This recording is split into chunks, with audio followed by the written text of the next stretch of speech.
Libra! This is a Libra Sun, Moon, Rising, and Venus reading for the month of June. Alright.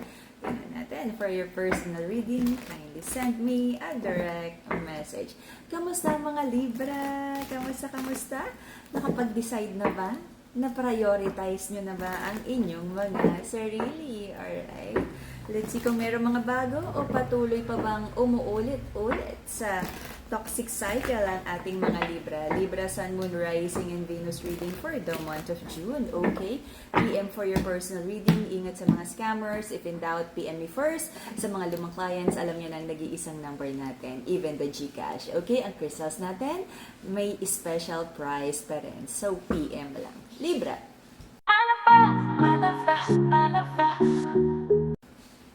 Nahirapan ka to move forward, marami kang plano, business, career, and love, pero sabi mo parang nakastuck ang energy mo. Alright, what's this?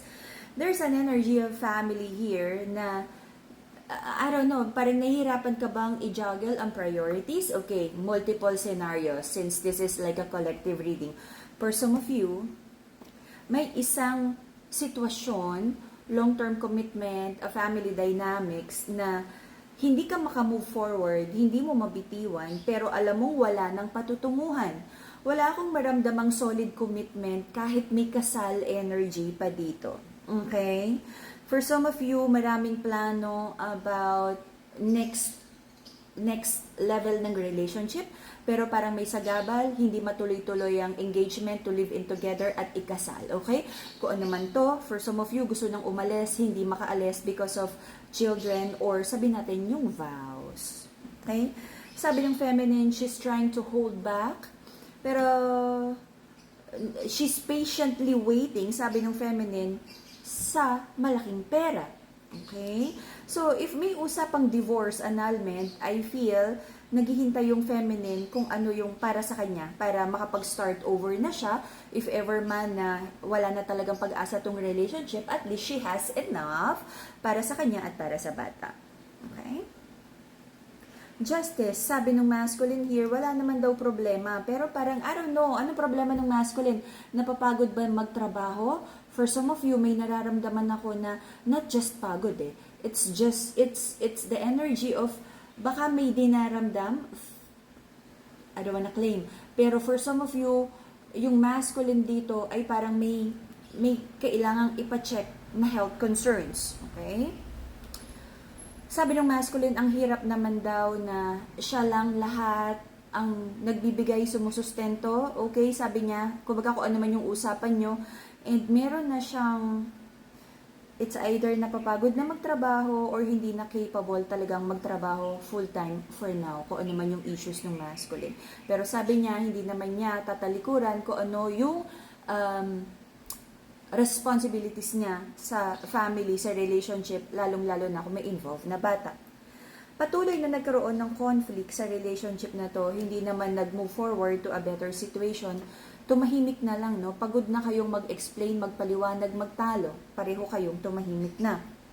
Someone wants to take a leap of faith. Someone really feels sad about the situation. Someone hindi ready na tapusin ang connection na to. Yung iba dito, like, ginagawang dahilan yung mga bata. Paano na yung mga bata? But really looking at the scenario, may situations talaga kahit kasal o may bata na mas mabuting maghiwalay kaysa naman nakikita ng bata yung toxicity sa relationship. Okay?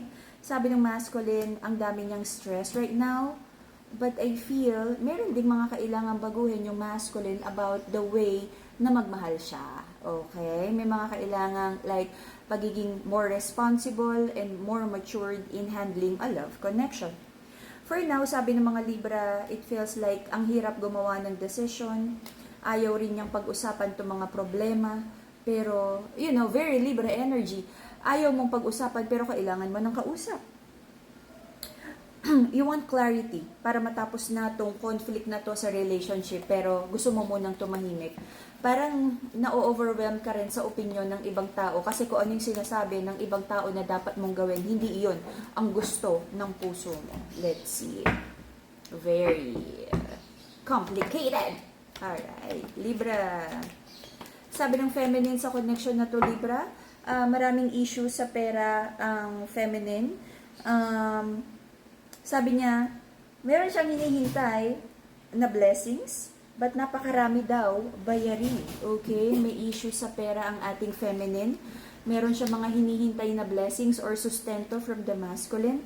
Sabi niya kailangan niya ng tulong sa pinansyal because talagang, ang daming bayarin, ang daming responsibilities. Pero sabi naman ng feminine hanggang kaya niya, for the healthy feminine, okay, sa connection na to, hanggat kaya naman niya, kaya niya. Kasi may nararamdaman ako na like, a very materialistic feminine, since this is a collective reading, lahat ng kaya niyang hahakutin niya, okay? So, find the balance para fair, kasi lahat ng sitwasyon ay may like equal na good and bad karma. So, be fair sa bawat isa. Sabi ng mga Libra, you feel so defeated about this situation. Kung gusto mo nang aareglohin mo na. Para tapos na. Matapos na tong burden na to. Hindi mo alam kung anong tama. Hindi mo rin alam kung kaya pang ayusin to. Okay? But, hindi ka naman tumatakbo sa responsibilidad. Yun lang naman yung nakikita kong maganda sa energy na to. Prayers and manifestation, sabi mo, Lord, napapagod ka na. Hindi ka na rin, parang sabi mo, parang hindi ka na rin masyadong umaasa. Sabi mo, Lord, kung bad news to, ibagsak mo na yung bad news. Para at least nakaka-move forward ka na. Okay? May mga lies and deceit sa connection na to. Marami kang gustong ayusin sa buhay mo. Alam mo kung ano yung wish fulfillment mo. And sabi mo right now, you're trying to do what's right.